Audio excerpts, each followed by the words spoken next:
Hello, ನಾನು ನಿಮ್ಮ Chandramouli Kanvi corner YouTube ಚಾನಲ್ಗೆ ನಿಮ್ಮೆಲ್ಲರಿಗೂ ಸ್ವಾಗತ. ಬಾಕ್ಸಿಂಗ್ ಫ್ಯಾನ್ಸ್ಗೆ ಒಂದು ಸಿಹಿ ಸುದ್ದಿ. ಅದೇನೆಂದರೆ, ಇಂಗ್ಲೆಂಡ್ನ ಲಿವರ್ಪೂಲ್ನಲ್ಲಿ ನಡೆದಂಥ ವಿಶ್ವ ಬಾಕ್ಸಿಂಗ್ ಚಾಂಪಿಯನ್ಶಿಪ್ನಲ್ಲಿ ಭಾರತೀಯ ಮಹಿಳಾ ಬಾಕ್ಸರ್ಸ್ ಚಿಂದಿ ಉಡಾಯಿಸಿದ್ದಾರೆ. ಒಟ್ಟಾರೆ ವಿಶ್ವಕಪ್ನಲ್ಲಿ, ಅದು ಫಾರಿನ್ ಸಾಯಿಲ್ನಲ್ಲಿ 3ನೇ ಸ್ಥಾನ ಪಡೆದು ಬೆಸ್ಟ್ ಎವರ್ ಪರ್ಫಾರ್ಮೆನ್ಸ್ ನೀಡಿ ಇತಿಹಾಸ ನಿರ್ಮಿಸಿದ್ದಾರೆ.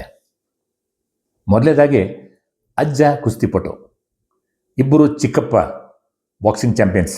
ಬಾಕ್ಸಿಂಗ್ ಫ್ಯಾಮಿಲಿಯಿಂದ ಬಂದಂಥ ಜಾಸ್ಮಿನ್ ಲಂಬೋರಿ ಅವರು ಫೈನಲ್ಸ್ನಲ್ಲಿ ಪ್ಯಾರಿಸ್ ಒಲಿಂಪಿಕ್ಸ್ನ ಸಿಲ್ವರ್ ಮೆಡಲಿಸ್ಟ್ ಆದಂಥ ಪೋಲೆಂಡ್ನ ಜೂಲಿಯಾ ಜೆರೆಮೇಟಾ ಅವರನ್ನು 57 kg ವಿಭಾಗದಲ್ಲಿ 4-1 ಅಂತರದಿಂದ ಗೆದ್ದು ಚಿನ್ನದ ಪದಕ ಗಳಿಸಿಕೊಂಡರು.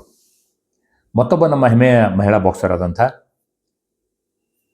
ಡೆಬ್ಯೂಟಾಂಟ್, ಅಂದರೆ ವಿಶ್ವಕಪ್ನಲ್ಲಿ ಮೊದಲ ಬಾರಿಗೆ ಪಾರ್ಟಿಸಿಪೇಟ್ ಮಾಡುತ್ತಿದ್ದಂಥ ಆಟೋ ರಿಕ್ಷಾ ಡ್ರೈವರ್ ಮಗಳು ಮೀನಾಕ್ಷಿ ಹುಡಾ ಅವರು ಫೈನಲ್ಸ್ನಲ್ಲಿ 48 kg ವಿಭಾಗದಲ್ಲಿ ಪ್ಯಾರಿಸ್ ಒಲಿಂಪಿಕ್ಸ್ನ ಬ್ರಾನ್ಸ್ ಮೆಡಲಿಸ್ಟ್ ಆದಂಥ ಕಜಕಿಸ್ತಾನ್ನ ನಜೀಮ್ ಝೈಬಾಯ್ ಅವರನ್ನು ಅದೇ ಮಾರ್ಜಿನ್ 4-1 ಸದೆ ಬಡೆದು ಮೊದಲ ಚಿನ್ನದ ಪದಕ ಪಡೆದುಕೊಂಡರು.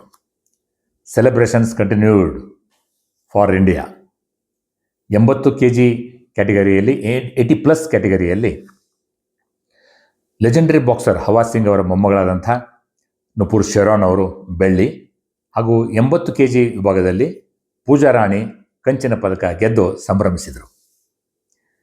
ಇದು ಭಾರತೀಯ ಮಹಿಳಾ ಶಕ್ತಿಯ ಅಪೂರ್ವ ಸಾಧನೆ.